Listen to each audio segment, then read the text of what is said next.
I want to hear cannons. Downfield, pull up over the 5, touchdown Tampa Bay.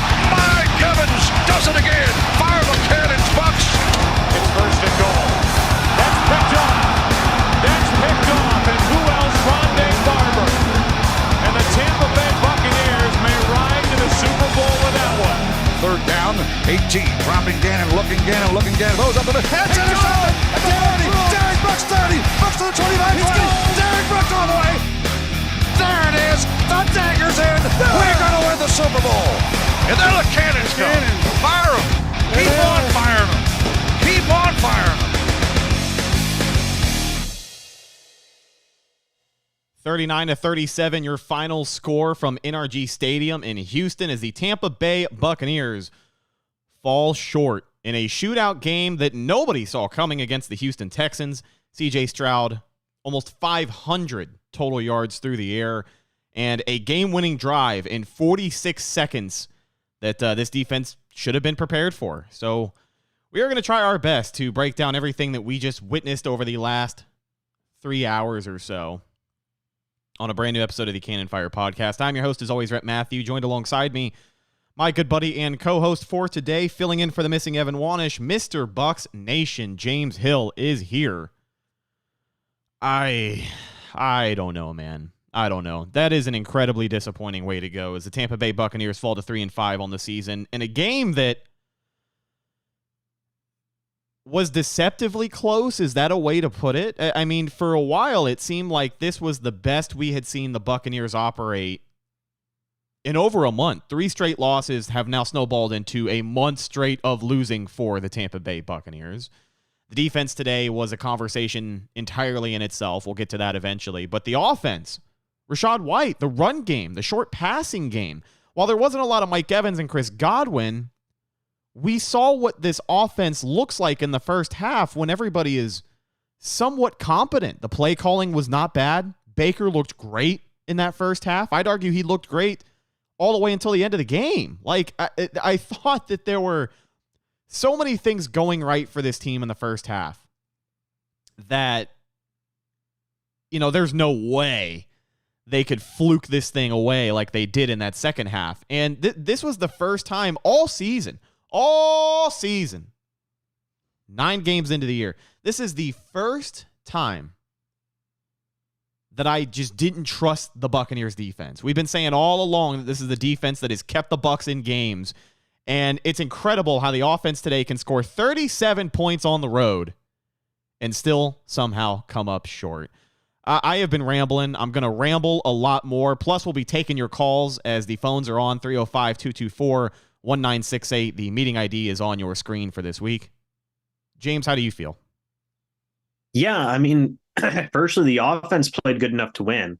I've seen some people say, like, oh, this game's not on Baker Mayfield. This game isn't on the entirety of the Buccaneers offense. They did enough to win. They even had some luck go their way right at the end. Look, the game could have ended whenever Trey Palmer fumbled the football and Mike Evans miraculously recovered it and they scored a touchdown.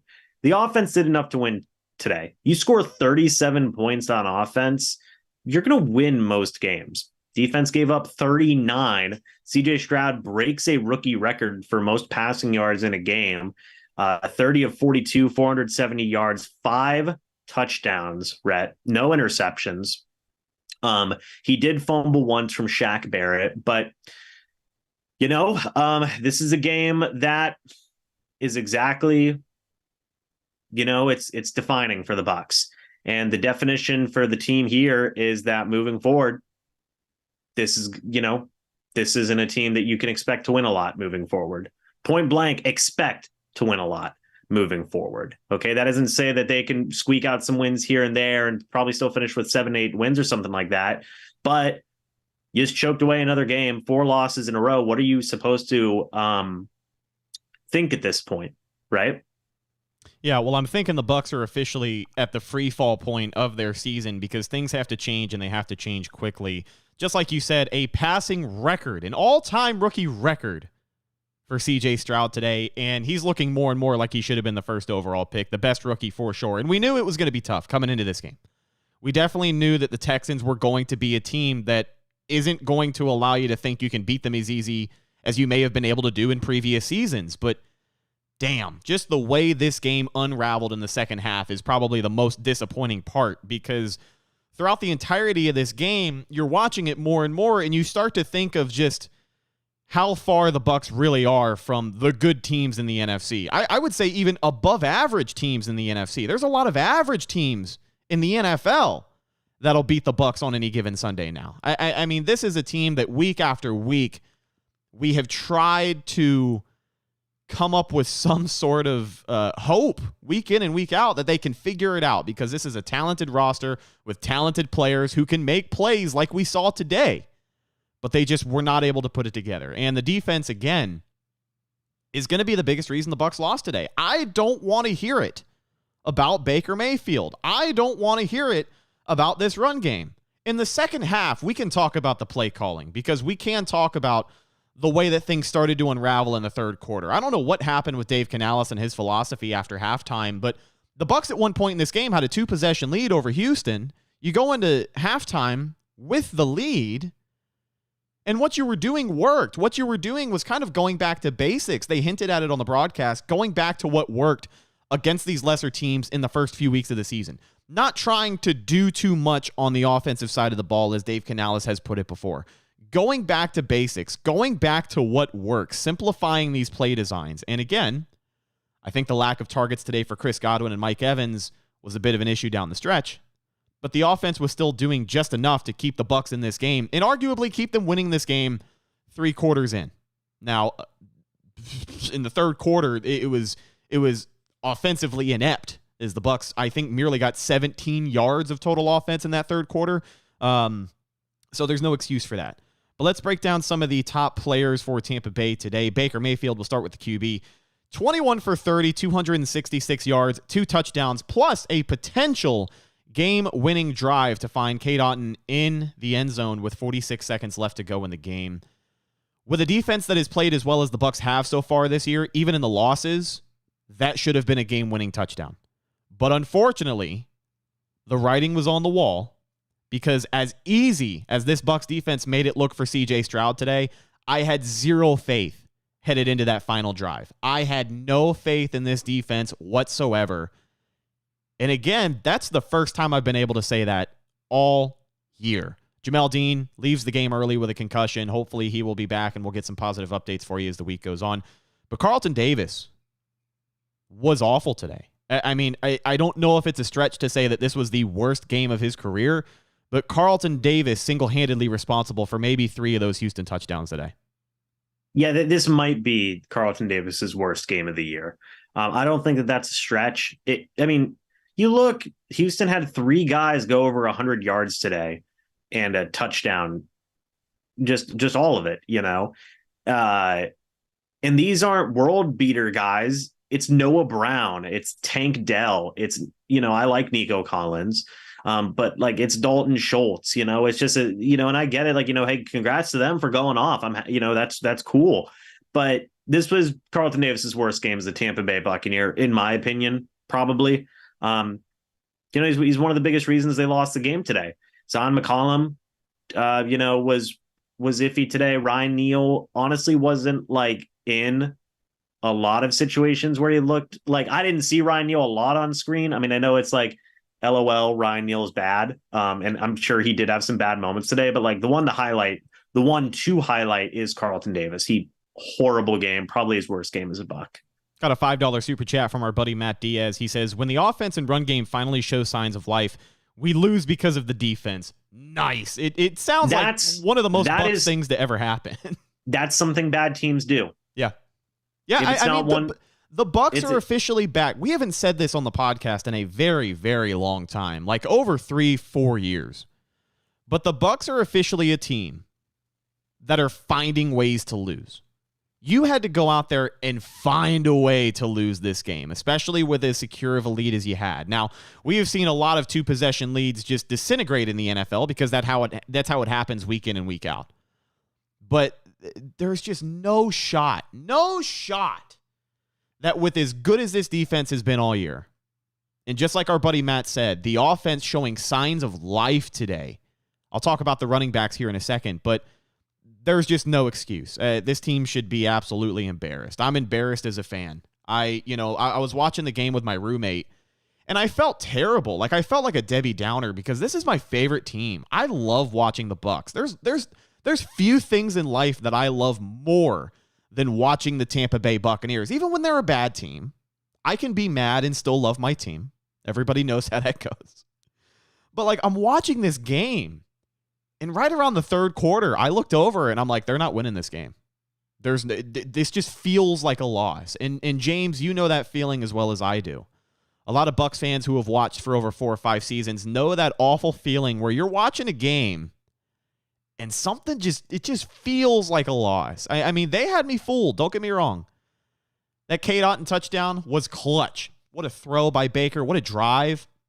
Obviously, the range of emotions with the Trey Palmer, the fumble, and then, Mike Evans lines up with it right around the 5-yard line. And then we have the booth review come in, and they got to spend an extra 2-3 minutes looking at the play to make sure there's no other way they can possibly screw the Bucs out of, coming up with the football there.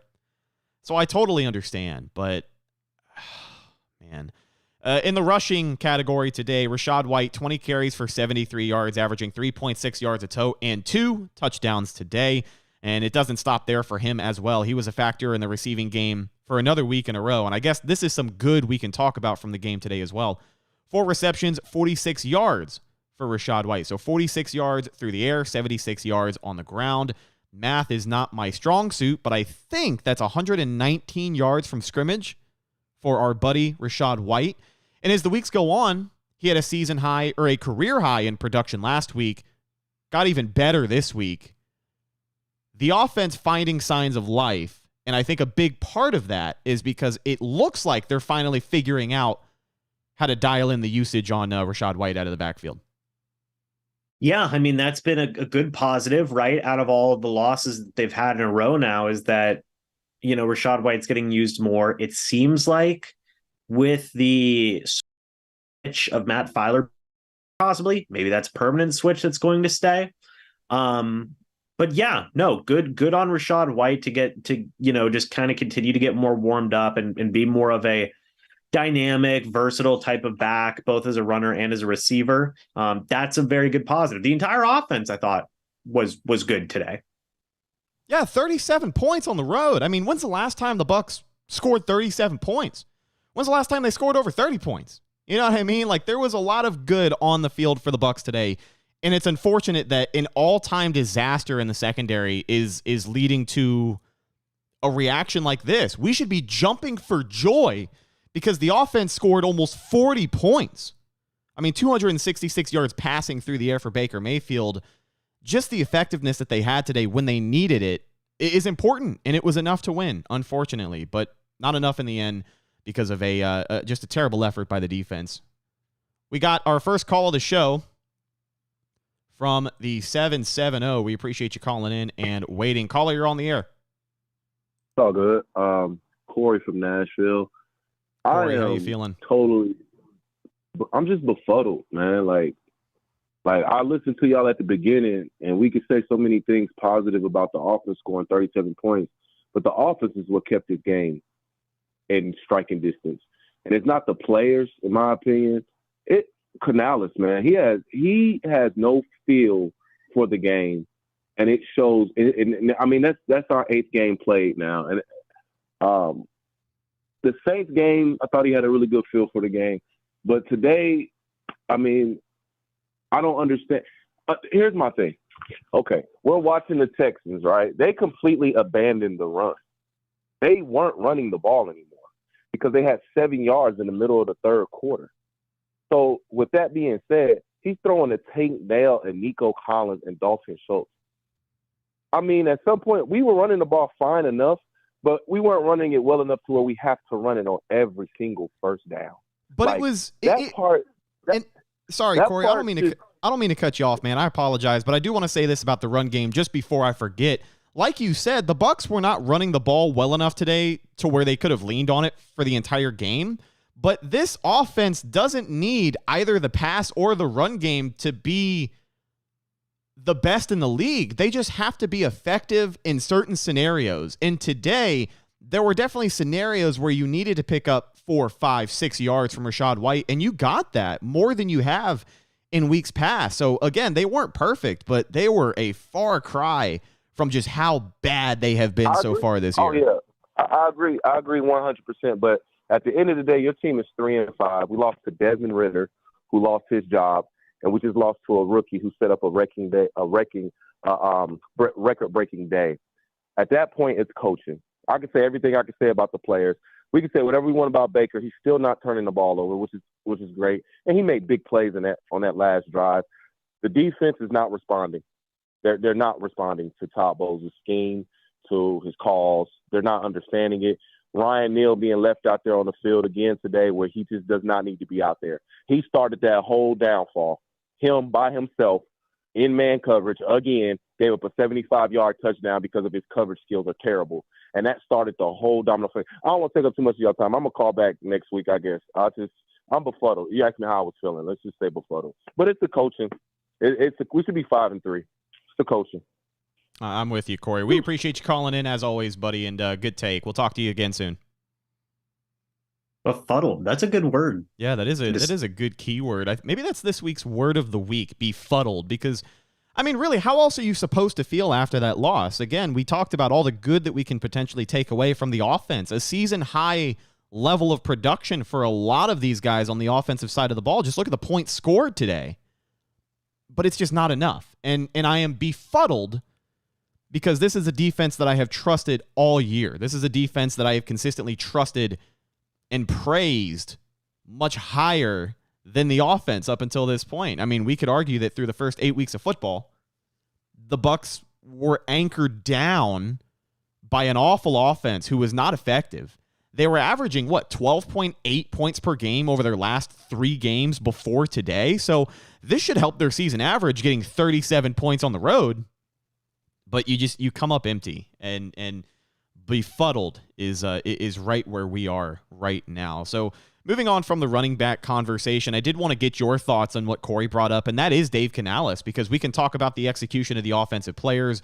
We can talk about the way the defense fell apart at the end of the game, but really the unraveling with this team seemingly started in that third quarter where nothing happened. And it seemed like, 17 yards in the third quarter from an offense with a 2-possession lead. I thought they would recover at least a little bit to hang on in that fourth quarter, but too little too late, and they lose the game. What do you think of Dave Canales through the first 8 games of this season, pretty much at the halfway point?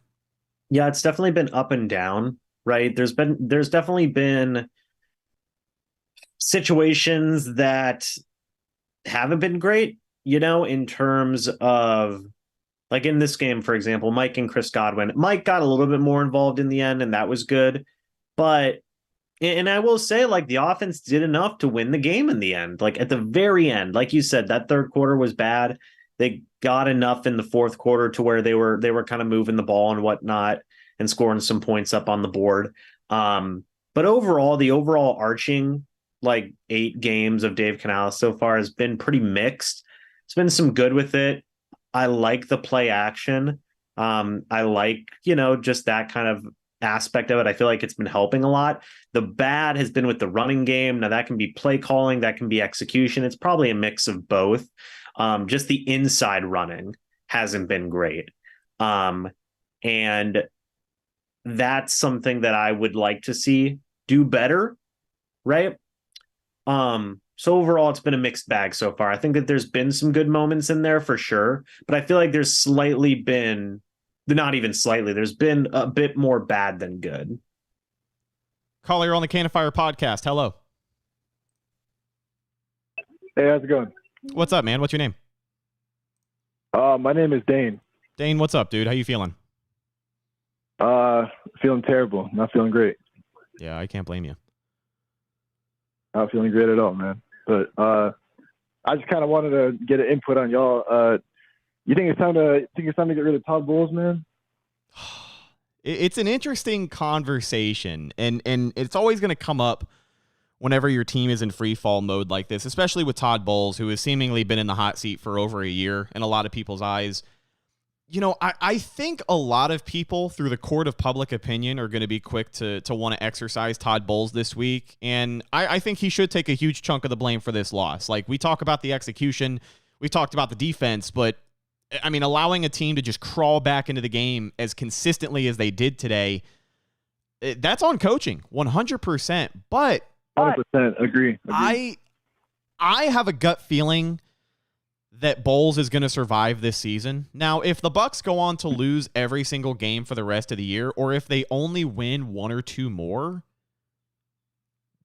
I think maybe they could look at trying to blow this thing up. But I honestly think, like, with the situation the Bucs found themselves in, solely because of, the cap hell that they had to dig themselves out of, moving on from a lot of the talent, finding a new quarterback, which is always a gamble, relying on a lot of these younger guys on the team. I think the Glazers are going to be a little bit more patient with Bowles. My gut says that even after this loss, I think he's okay. But James, what do you think of Todd Bowles and where he is as far as how close he is to the hot seat?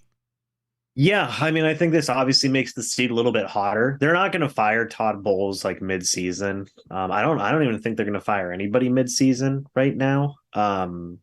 At this point, I understand like the thoughts for it. Like I think Adam said in the chat.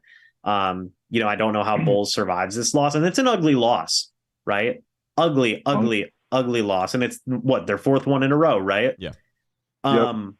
But for me, I've never seen the Glazers fire somebody mid-season, I just don't think it's going to be something they do. Now, at the end of the season, Rhett, I am going to disagree with you a little bit here.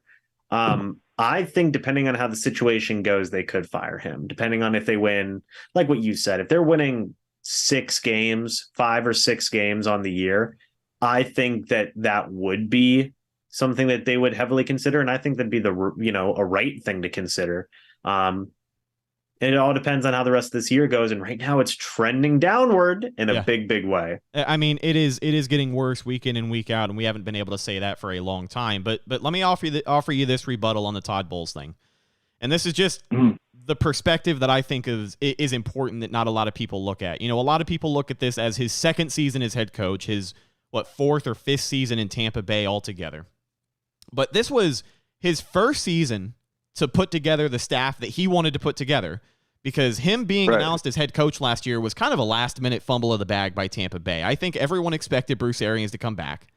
And then as soon as he's out, Todd Bowles has got to step up as head coach, but he doesn't get to pick his staff. He doesn't get to pick his offensive coordinator. It seems like maybe it's a last-minute decision on just running with co-defensive coordinators in Larry Foote and Casey Rogers, who have been fine, with Bowles still being most of the mastermind behind that defense. But I just think this is the first year he put his staff together. This is the first year without Tom Brady, which is that much less pressure in itself. And this is the first year where Bowles is going to really be able to evaluate talent a little bit closer and fine-tune this team. And that's why I think the leash is a little bit longer than most people would like to think. I think Todd Bowles hasn't been the best coach in the world. Don't get me wrong. I'm not sitting here defending him or singing his praises, but I do think his leash is a little bit longer than most people would let on. But Dane, hopefully we answered your question, buddy. We got to move on to some of these other calls. All right, man. Appreciate it. You guys take care. You too, Thanks, buddy. man. Good luck. Thank you, Monkey. Appreciate it. All right. Let me make sure that I didn't just do something awful here before we let our next caller in. Oh God. I think we should be fine. What did you do?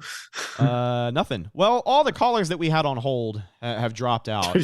Oh God! Did you just hang up on all of them? No. If you guys feel like calling back, No. we would love to hear from you, as we do have a little bit more time. And I'm looking back at the stream replay, and what I was concerned about was not an issue, because I am the best there ever was. Fantastic. Unlike the Bucs. Oh, man, let's talk a little bit more about some of the offensive leaders for Tampa Bay today. Mike Evans, 4 catches for 87 yards. No touchdowns. They took one away from him that he probably should have had. He was down at the 1. He was. But, I mean, he picked up, maybe 40 yards on that one reception by itself at the end of the game from Baker Mayfield. So aside from that, pretty slow day for Mike Evans. He would have finished somewhere around 40, 50 yards on the day. Cade Otton, his best game of his career. And again, it's a shame that a performance like this is completely overshadowed by losing. 6 receptions, 71 yards, and 2 touchdowns for the second-year tight end, big number 88. Trey Palmer had 3 catches for 50 yards. Rashad White, we had mentioned, 4 catches for 46 yards. Chris Godwin, quiet day for him, 2 catches for 16 yards. From the 626, you're on the air with the Can of Fire podcast. What's your name? What's up, guys? It's Richard from the West Coast. Richard from the West Coast. What's up, buddy? What's up? That's what we should be asking Todd Bowles, man. What is up? How I'm gonna vent here, guys. This is absolutely ridiculous. Absolutely ridiculous. Todd Bowles is a defensive coach, and how do you let your defense lose the game to you like that? It's frustrating at a time when the offense finally put some points on the board. Granted, one of them was based on a turnover, right? There's just so many things that Todd Bowles just failed to do today. He got out-coached by another rookie offensive coordinator. I mean, how do you guys feel about that? You know, as a Texans offensive coordinator is also a rookie, first-time play caller. We have an offensive coordinator, first-time play caller. Oh, dude, what the hell? Yeah, I mean, that's a good point, too, because when you look at the weapons, you know, I guess you could obviously say the Texans have a one-up in the quarterback category because even though he's a rookie, I mean, C.J. Stroud has proven that he can be a little bit more effective both through the air and on the ground than Baker Mayfield can maybe in this Buccaneers offensive system so far this year. So maybe they have a better quarterback. Maybe they have a little bit better offensive line. And clearly they have the better team after today. But what I'm getting at is coming into this game, on paper, I didn't think the Texans were the better offense. And just like you had mentioned, Todd Bowles got completely out-coached in that second half, the way that this defense fell apart. I mean, they had mentioned the chess match between these two coaches. D'Amico Ryans, another young head coach for Houston. They mentioned the chess match between Todd Bowles and D'Amico Ryans, and it seemed like Todd Bowles was getting the upper hand in that first half. The Bucs were doing enough to win. They looked like a team capable of hanging on to that lead and playing the brand of football that had won them games before this season. Looked like they could have won. And for one reason or another, they didn't. And just like you said, Richard, I think what not a lot of people are talking about, how not only did Bowles get out-coached, but this is, on the other sideline, a first-year play caller for Houston and a rookie quarterback. A damn good rookie quarterback, the best of the rookie QBs, but regardless, a rookie quarterback. James, what are your thoughts on that matchup, Todd Bowles and the offensive coordinator for Houston today? Yeah, I mean, what is there to say besides Bowles got out-coached, by Houston in the second half? It's, again, the defense lost the Bucs this game. Point blank, simple as that. The defense lost this game. You have 39 points, rookie record to C.J. Stroud. Look, I like C.J. Stroud. He's a good young quarterback. But for Todd Bowles being a defensive guy, for, that being his main calling card, his defense sure didn't show up today. And that's a big issue, is when that's supposed to be your head coach's calling card and they ain't getting it done. What does that say about the coaching staff? What does that say about your head coach? Not good things, I'll say that. So, it was Bowles got embarrassed out there. Basically it is what it is. Bowles got embarrassed out there. He got out coached and, wasn't a great look for Bowles today. Richard, we got to get to the rest of these calls, but we appreciate you as always, buddy. Have a great rest of your day. Fire Todd Bowles, man. I'm on it. Have a good one. You heard it from the man himself. Let's get another caller in here from the 727. You're on the air with the Can of Fire podcast. What's your name?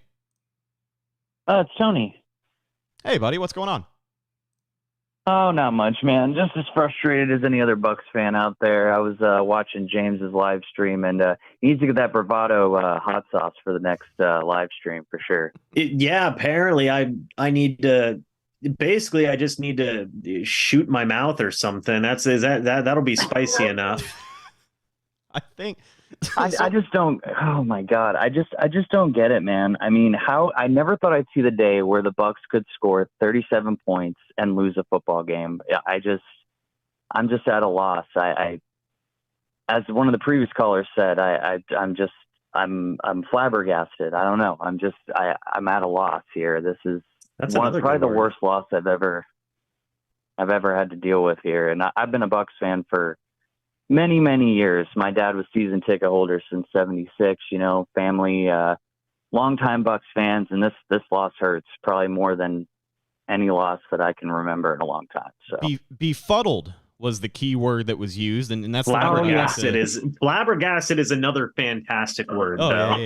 Yeah. We got a whole bunch of great terms today being tossed around, but just this confusing feeling that you're left with. Like you said, there's so much to take away from this game. Obviously, we're not going to be able to get to it all today on the show, but I mean, unfortunately, not only are we going to be talking about a historically bad performance from the secondary, just an unraveling of this team in the second half, unlike anything they've showed us so far this year, but on top of all of that, we're going to have to hear from every single major media outlet how good C.J. Stroud is. We're going to hear all week about how C.J. Stroud's the best rookie in the draft. And all of those things are true. But it's incredibly unfortunate when they're talking about it and then showing highlights of him throwing for 500 passing yards against this Buccaneers secondary. Befuddling. It's very reminiscent. It seems like back in the day in the lost decade when all the records and all the ESPN highlights against the Bucs, it's going to be great. There's just going to be endless highlight reels of C.J. Stroud just eating up our secondary out there for a long time, and that's all they're going to be talking about. I can't wait to see those big primetime shows on ESPN. What's the big one that everybody talks about? The big reaction show. I'm blanking right now, but Get Up. Yeah, Get Up, First Take, Undisputed, all the ones. Absolutely, yeah. It's gonna be great. I can't wait. So, what's your final projection? Sorry, go ahead. No, sorry. Just to wrap up. There's so many things. I think the reason why this is so frustrating is there's so many things that the Buccaneers have done well in this game. You could see the running game starting to come together. You could see, the flashes of exactly what Canales has been preaching all season long. Like, just hang with us. Just hang with us. It's going to come together. And you saw it coming together in real time. And then the defense, it was like, what? The one thing that we had, the staple that has been carrying us this whole season, it just completely fell apart. I just could not believe what I was seeing. So anyway, that's my final take on that. Oh, good, man. We appreciate you calling in, and we will talk to you again soon. Go Bucs. Thanks, big dog. All right, man. Go Bucs. Thank you. Bye-bye. Yeah, that was my point earlier, was talking about, we got a couple more callers as well on hold. We will get to you guys here in a second. But just piggybacking onto that point about how the defense this year was the one thing that we could hang our hat on and be like, all right, we can trust them. We can expect these guys to especially bend but not break because of the reputation that they had as the best red zone defense in the NFL. They may give up some yards. And boy, did they give up some yards today. But, usually when push comes to shove, they've done a good job at keeping teams out of the end zone, which leads me to say this. They gonna learn today. On a post-game reaction podcast just like this one, I do think with an emotional loss, call me crazy, but I do think people tend to overreact sometimes. Sure. And maybe this will be a cold take in a few weeks' time, but I do not think it will be. I think today's performance for the Buccaneers defense, I think it was a fluke. I think it was an outlier. I don't think the Bucs are a better team than they showed today, but I think this is going to be the worst the defense looks all year. I think when the season is over, regardless of how many more games they win, regardless of how they win or lose those games, I think this one game is going to be looked at as the 1 week where things got completely out of hand for this Bucs defense. Do you think that's unreasonable? Yes. No, I'm joking. Oh. No, I was waiting for you to give me a breakdown as to why they're going to average 450 yards given up for the rest of the season. You're wrong. No, I don't know, man. Like Red. Here's what I feel right now, and obviously, like if it's going to be, I feel like just if it's not going to be one thing, it's going to be another thing, right? Where if it's not going to be the offense, it's going to be the defense. If it's not going to be the defense, it's going to be the offense. That's going to not be good enough, right? You're that's right. What winning. That's what losing teams do. And you're 100% right, because the Bucs have not shown us otherwise this season. Yeah, we've been talking about coulda, woulda, shoulda, and for 7 of 8 games, it's been about the offense. Today, it was about the defense, and just like you said, just like we talked about, bad teams find ways to lose, and that is what the Bucs did today.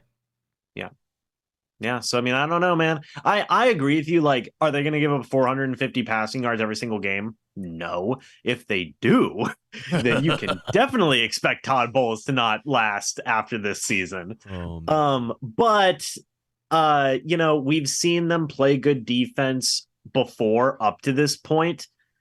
So they can do it again, is the point there. From the 561, thank you for holding. You're on the Cannon Fire podcast. What's your name? Cesar Rios. What's going on, man? Yeah, man, I've been a Bucs fan ever since like 2019. I'm only in middle school. I've never seen a loss this bad. I mean, Todd Bowles has to get fired. Like, I could have done a better job of coaching out there. It's ridiculous.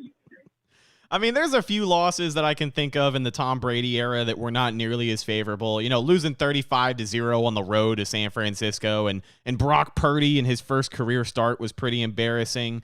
38-3 in 2020 against New Orleans. That was a really, really tough game.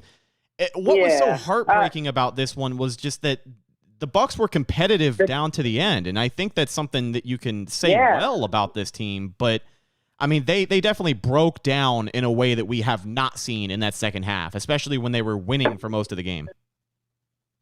All right. Oh, yeah. I think that was just a ridiculous loss. I noticed we have a weakness to slot receivers, oddly enough. I don't know why. Carlton Davis is really slow. Yeah. I noticed he's getting beat deep a lot. So is Ryan Neal. He should be benched.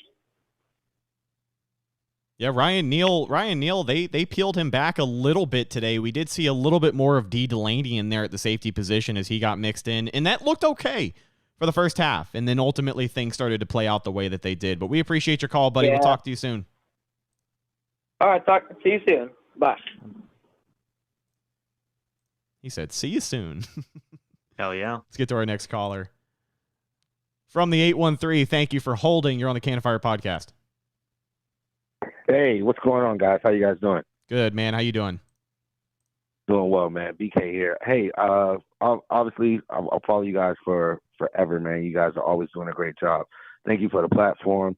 I just had a couple points, and hopefully some stuff you guys hadn't addressed, and maybe I can just get your takes. Number one, there was I don't know if you guys were on Twitter, but there was this whole thing going about how Ryan Neal was supposed to be splitting time at safety with D. Delaney.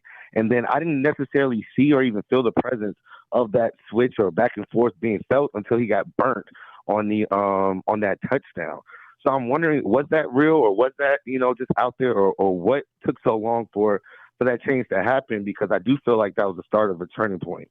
And I know we've been going crazy on the defense, and I kind of get it, but I really feel like to a certain degree that these guys have been busting their balls literally week after and week after and week after. And at some point, in this league, you're going to get a game like this. Mm-hmm. But Carlton Davis, I'm going back rookie year. I don't know if I've ever seen him have a game like this. And for a team that does have good players, but, we have the names, we have the Hall of Famers, future Hall of Famers, and for guys like a Chris Godwin to not get going on the offense, but to see, a team like Houston be so successful, I think that is where a lot of, at least my frustration is. So, yeah, what happened with the safety?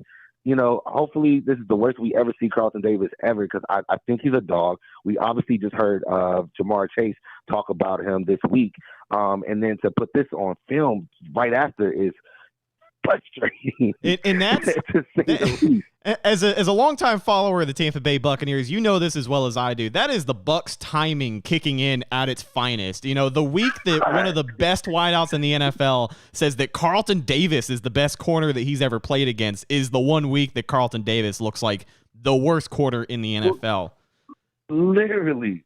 And I mean, and it's there, and I just really feel like it trickled down, you know, just all the way down through the team. I just didn't see the fight in that third quarter after 3 and out from that offense for the defense. As a fan, I'm saying, at what point do I break as a human if I'm playing defense for this team? You try to hang in there, you try to beat, but I mean, bro, like the offense has to do something. I just felt like the things that were successful in that first half, we absolutely got away from and was looking for that risk it, no biscuit, and it just didn't hold up. There were times where I felt like Baker should have ran the ball, and he didn't.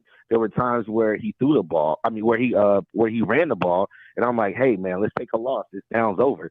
You know what I'm saying? It was just bad decision followed by bad decision. I don't think we lost that game on that final drive. I personally feel like we lost that game after halftime in that third quarter alone. I agree with a lot of the points that you made, and we'll break down all of them, BK. I believe this is, I don't want to say your last name, but we went to the same high school, right? Yeah, Blake High School. Yeah. BK Jackson. Yep. Man, BK's been literally been following the show since I think like 2018, which was our second season of coverage. So I really appreciate the support and appreciate you calling in, man. We're gonna let you go, but we're gonna hammer out all those points you just brought up. Absolutely appreciate it. Appreciate it, buddy. From the 813. All right.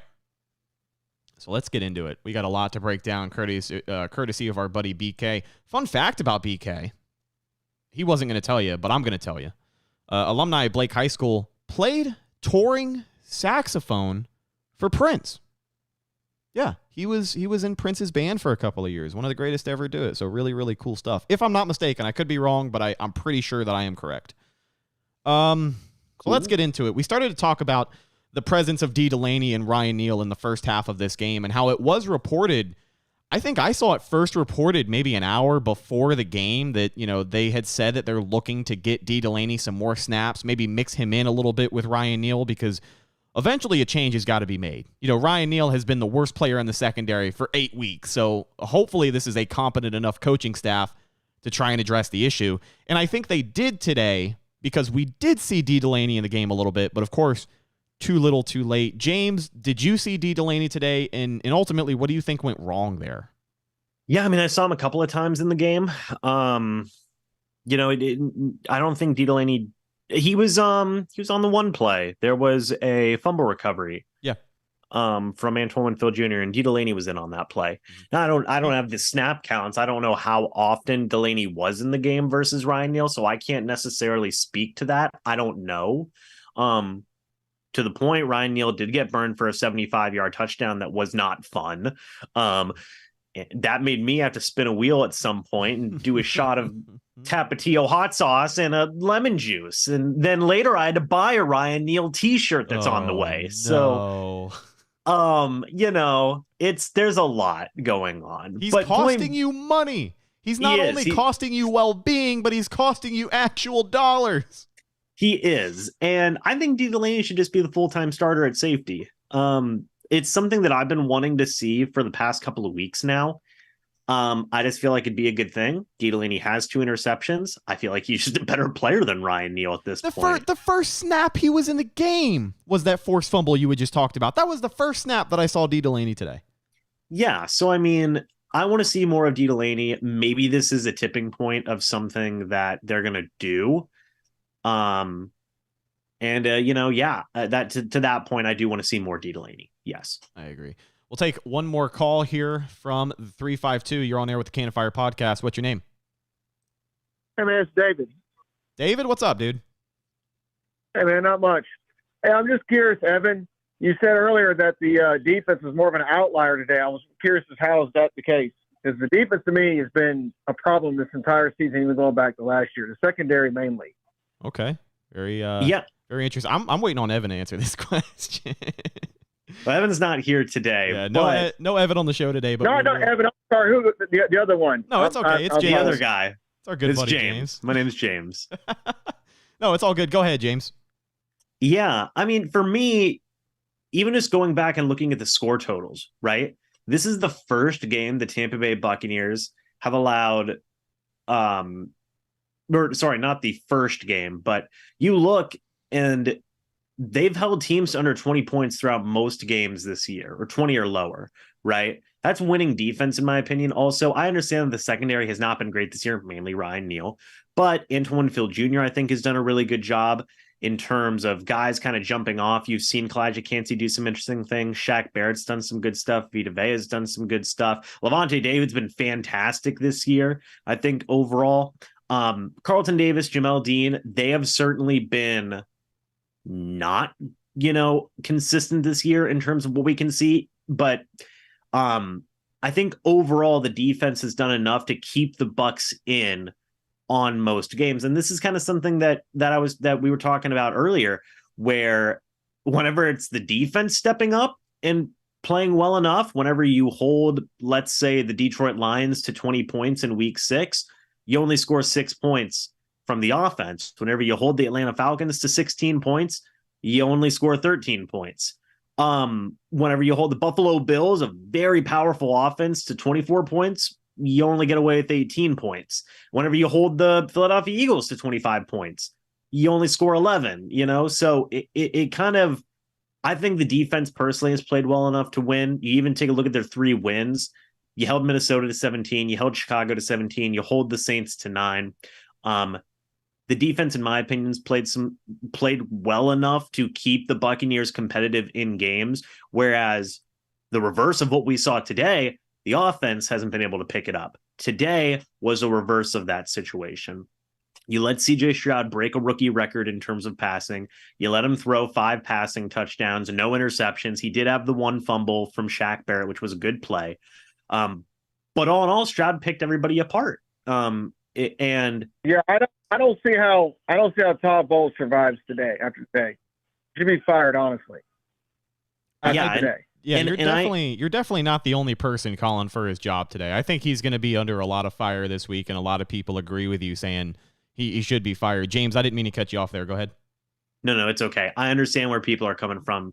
It's an embarrassment from Todd Bowles today. Point blank, simple as that. Again, horrible. Like what we said earlier, you're the defensive guy, right? Like, you are the defensive guy. You got promoted because your defense was, fantastic and shut out Patrick Mahomes and the Chiefs in the Super Bowl. And whenever Bruce Arians suddenly retired, which I think was he screwed the Bucs in that situation. He did screw the Bucs, and I'll be honest with you, Rook. Let me say this: I think the Super Bowl was more of an outlier for the defense than what it was showing what the defense was. The Chiefs' offensive line was injured in that game. I'm not saying we don't win that game, but I think that was more of an outlier for the defense in that game than showing who they really were. And I totally get what you mean, just because the Bucs have had a history of having a secondary that's been awful. I mean, you can think back to literally maybe the last, above average secondary we had was in 2012 when Darrelle Revis made the Pro Bowl. But aside from that, there hasn't been a unit that has made a lot of people feel comfortable with this secondary. Secondary's been horrible. I would argue, though, the last 2 seasons, this secondary has been much better than the expectation was for a long time. And, again, I do think we're kind of pulling teeth and getting a little tic-tacky here when we start bringing up the differences between the defense this year and the defense of 2020, because the point of the matter is, more than half of the guys on that defense from 2020 are not here anymore. So this isn't the same defense. It's not the same players. They don't have the same tendencies. They don't have the same traits. They don't have the same mistakes made week in and week out. Like, it's a whole new animal. So I totally get what you mean, but I say today is an outlier for the defense because I think today was the single best offensive performance you're going to see from any team for the rest of the year against the Bucs defense. I don't think there's going to be another quarterback this season, knock on wood. I mean, it can't get much worse, to be honest. I mean, it really can't, but I do not personally think there's going to be another QB this season who goes out and throws for 450 yards against the Tampa Bay Buccaneers. And if they do, then I think this Bucs team has obviously already lost like another 3 games in a row at that point. I don't have very high hopes for them at that point. But, Dave, we appreciate your call, buddy, and we'll talk to you soon. We got to get to the next caller. All right, man. Bye. There you go, Bucs.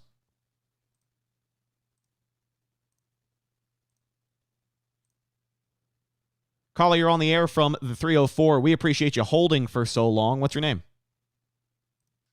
What's up, boys? Long time no chat. It's Jonathan Peter Crew. What's up, Jonathan Pewter Crew? Sorry, let me not butcher that. How you doing, man? I'm doing all right considering. I just wanted to make something known that everybody is obvious. It's obvious, pretty much. It's the same shit, just a different weekend. And I basically posted that on an article on Peter Plank earlier this afternoon at halftime. And it's pretty much all it is. It's the same shit every weekend. Nothing changes. Bowles wants to patty cake and tell us the shit that he thinks we want to hear, and it does not fix anything. I would not be surprised if come Black Monday he is fired. I think same shit, different weekend definitely applies in the Bucs finding ways to lose, because again, we just talked about for so long that if it's not one thing, it's the other with this team. If it's not the defense, it's the offense. If it's not the offense scoring enough points, then it's bad running back play. If it's not the bad running back play, it's bad offensive line play. If it's none of that, then maybe Baker was bad. But this is the first time all year that we have seen the defense just collapse the way that it did. But I agree, when you are a bad team, you get used to consistently finding ways to lose. And that's got to be the most frustrating part of this Bucs team in 2023, is that with as much credit as we gave them and as much credit as we want to continue to give them, you've got a lot of talented players. But after this week, this is nothing more than a bad team with a couple of good players. And we've had a couple of people say that before as well. James, what do you think? Yeah, I mean, it's understandable to have that thought and opinion. I think at this point, right, you said something earlier where it's the idea of, look, like these are guys who have made plays in the past. We know the talent that's on this team. Do we? I mean, that was kind of the first thing that kind of came to my head, and it sucks to have that mindset, but like, how many times can you say, we know these guys can execute, they're just not executing right now, right? Exactly. And it's an interesting thought process to have, where maybe some of these guys, I'm not saying obviously all of them, but maybe some of these guys aren't as good as we thought they were in certain situations. Well, there is, we talk about some of the things that have gone wrong with the Bucs this year, and there's a lot of underperformers on this roster. I'll call one out right now and say Shaq Barrett. I know he had the strip sack today, but Houston recovered, didn't end up being a play. It's okay. But where has he been as far as the pass rush goes? A part of the reason C.J. Stroud threw for 450 effing yards today is because of all the time he had in the pocket, because of all the time that every quarterback has in the pocket every single week, because Shaq Barrett can't get to the quarterback. Joe Tryon-Shoyinka can't get to the quarterback. Apparently, Kalijah Cansey and Vita Vea are better at getting to the quarterback than some of these outside linebackers that we have stand up in this 3-4 scheme. So I really do think... And that's not to cut you off, Rhett, but that's the point. Like, it's sad when our defensive tackles and our nose tackles are getting to the quarterback over our edge rushers. And the edge rushers are supposed to be quicker, faster, thinner, the whole concept. They're supposed to be able to get to the quarterback quicker, and it's sad when a 400-pound defensive lineman can get to the quarterback quicker. You know what, guys? And I think we should do something about it. I think that we go down there to Tampa, go to one Buck place, and all three of us put a helmet on, put some shoulder pads on, and go out there. Who's with me? I'm not. I'll do it. I don't think. Yes. I don't think any of us are sitting here saying that we could go out there and do it better. That's not at all what it is. I am. Let's do it. It's the Tom Brady hoodie. It's got your ego blowed up. But at the end of the day, not only do we talk about some of the underperformers on this team on both sides of the ball, but Todd Bowles as a head coach is running out of excuses. He has said for the last 3 weeks, well, we don't want these losses to snowball. And that's exactly what they have done, Todd. They have snowballed to the point where not only are people throwing in the towel on the Tampa Bay Buccaneers 2023 season, even though the division is still kind of within reach, which is absolutely insane. Not only are they throwing in the towel, not only are they calling for you to be fired, but I mean, this team is just in free fall. It is the worst they have looked all year. You can't say we don't want this to snowball and then lose 4 straight games. It doesn't work like that, and you're not going to be a head coach in the NFL for very long if that's what happens. But going back to my point earlier, I don't want to contradict myself because I say a lot of these things about Todd Bowles, and while it is true, I think he is running out of excuses. My gut still just says he finds a way to weasel out of this season because I don't think the Glazers are ready to move on from him just yet, considering the situation he was just in. But I know a lot of people are pissed with him. I know a lot of people are calling for his job, and they have every right to feel that way, for sure. I think that this is, and I'm not trying to mix college with NFL, but this is starting to be a similar situation to the Florida Gators a couple of years ago, where the uppers gave Dan Mullen the chance to fire his defensive coordinator, who is making shitty calls. He refused to fire his best friend and ended up costing him his job. And this is where I feel like it's starting to get similar, is because now he was given the promotion and Brady didn't want Arians here. He got a promotion. He was proved he couldn't do a head coaching job in New York. And now it's starting to seem like that's going to be a similar situation here, where now they could possibly say the Glazers or Jason Light say, you need to make a change or we're going to do it for you. And that's basically how I feel like it is right now. He is not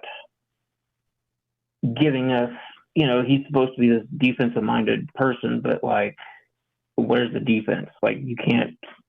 There's no accountability. It looks like Ryan Neal is constantly being beaten. Like you said, Ray, it's not the same team as a couple of years ago, but it's getting to the point to where things are snowballing no matter what you do. And he says, oh, we've had a good week of practice. Well, where the fuck is it during the game?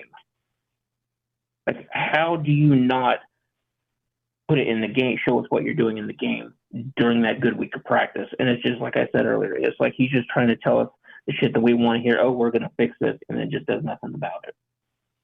Yeah, it's a rough look, and it's going to be interesting to see how the Bucs bounce back. But, if the Bucs were giving up 39, 40 points every single week, then again, I think it is a much more dire conversation about the defense. But I understand the reaction a lot of people have had today because I am pissed. I'm disappointed. I'm embarrassed. I think a lot of people have officially reached the point in the season where you're looking at a 3-5 record, and we've been here before. Now, we have been here before all the way back in 2016 when the Bucs were 3-5, and then all of a sudden that team woke up, won 5 games in a row, and they were 8-5, holding their postseason destiny in their hands. I will end it with this. Do I think the Bucs are going to go win 5 games in a row and end up 8-5? No, I don't. I think they're a worse team than that. But the NFC South, the door is still open. It is not completely closed. And I think if the Bucs find a way, there is so many games that they could possibly just go on a winning streak and just get right back into this. And while we're not trying to write it off as like he needs to be fired tomorrow, it's a fireable offense right now because we're not seeing what we used to. We're slipping back into our old ways before Brady came along. We're slipping back into that mentality of, oh, we don't give a fuck. Penalties just go everywhere and all of that. It needs to get back on track, and Bowles needs to do something to put this team back on track, or it's going to cost him his job. You are a reflection of your record in the NFL. The Buccaneers are 3-5, so not a lot of good to be said there. But not only are you a reflection of your record, but you are a reflection of your head coach. And like you said, a lot of the problems the Bucs have trickle down from discipline. It's a lot of the penalties. Today was no exception. 8 more penalties today for the Bucs, who are the 3rd most penalized team in the NFL, tied for 29th, which I think probably changed after this game. Houston, one of the most penalized teams in the NFL as well. So today was a sloppy game for both teams.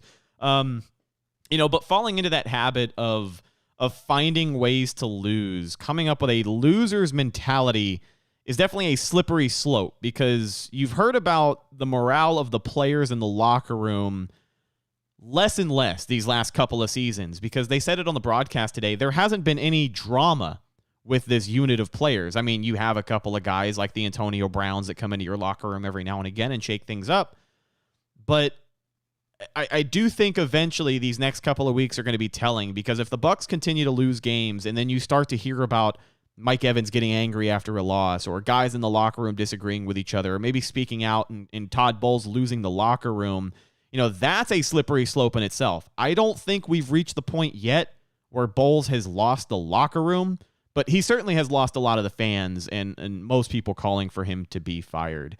Like I said, though, if they were giving up 40 points every single week, then I think this is the week that he's fired. But I think since they haven't been, and the defense has been playing well enough to win games, I think that's what keeps him here a little bit longer. But, John, we appreciate your call, buddy. Any final thoughts before we let you go? No, I appreciate talking to you guys again. Good seeing you guys. All right, Thanks, buddy. man. Good to hear from you. So that'll do it for this week's post-game episode of the Cannon Fire podcast. We truly appreciate everybody calling in. We always love to get your thoughts. James, final thoughts on the 3-5 Tampa Bay Buccaneers before we wrap this thing up. Pain. So much pain. Look, I mean, I said it at the beginning. This is what the team feels like right now, which is a team that just can't close out games, that can't win games, and it's what it feels like right now. You lose 4 in a row. You said earlier that Todd Bowles said he doesn't want it to snowball. Well, they're in like a freaking blizzard right now. That's all it's done. It's an avalanche at this point. All it has done is continue to snowball ever since he made that comment 3 weeks ago. Yeah, and I want to be honest, Rhett, like a loss like this, we talked about this in the preview. They needed to win this game. They needed to. People may feel like this is overly pessimistic, but we may be strapping in for a long second half of the season for the Bucs. Do you have the list of opponents in front of you? They play the Tennessee Titans next. Then they play the San Francisco 49ers. Then they play, hold on one moment, the Indianapolis Colts, the Carolina Panthers, the Falcons, the Packers, Jaguars, Saints, and Panthers again. There are winnable games in there, but guess what, folks? Falcons game was winnable. People thought that that was a game that they should win. People thought that this Texans game was a game that they should win. Didn't get it done. So that's kind of what I'm talking about whenever this could be a long second half of the season. And I don't mean to sound overly pessimistic. I'm just trying to say what I am seeing and what I might see moving forward based off of what we've seen the past month, which is losses. I don't think you're incorrect. I will say this, though. I feel like Baker Mayfield's played good enough to stay with the Tampa Bay Buccaneers so far up to this point throughout the first half of the year. Like, he's definitely going out there and trying. When this offense is good, when this offense is average, I'll say that. When this offense is average, when the run game is average, when the pass blocking is average, when the pass catchers are average, Baker finds a way to play well. I mean, he has had bad games. Do not get me wrong. I don't want to sit here and tell people that, Baker is 110% the truth, because the fact of the matter is some of the offensive shortcomings this year have to do with, one, him not being able to hit the deep ball. It happened again today. He did play really well today, but there were a couple of plays where points were left on the field because he couldn't hit Chris Godwin over the top, or he couldn't hit Trey Palmer deep down the field. There's a couple of plays that come to mind where, yes, he would like that back. And yes, he could have been better. But just like you said, James, I think all in all, sounds like the most likely option, because there are still that have ultimately led to his demise. But season, so it'll be interesting to see what the Bucs do from here on out. But ladies and gentlemen, that's just about going to do it for this week's post-game episode of the Cannon Fire podcast. Thank you once again for everybody hanging out with us live on YouTube, all the new subscribers to the channel, and everyone who called in. We truly appreciate you guys, Buccaneers content and more. Last but not least, you can find myself Instagram and Twitter /X at Redicus, RHETTAKUS. If you follow me, I will follow you back. But that's the show. We'll talk to you on Tuesday with JC Allen from Sports Illustrated. I'm your host, Rhett Matthew, signing off for my co-host, James Hill. We'll talk to you in the next one. Until then, and as always, thank you for listening. And go Bucs.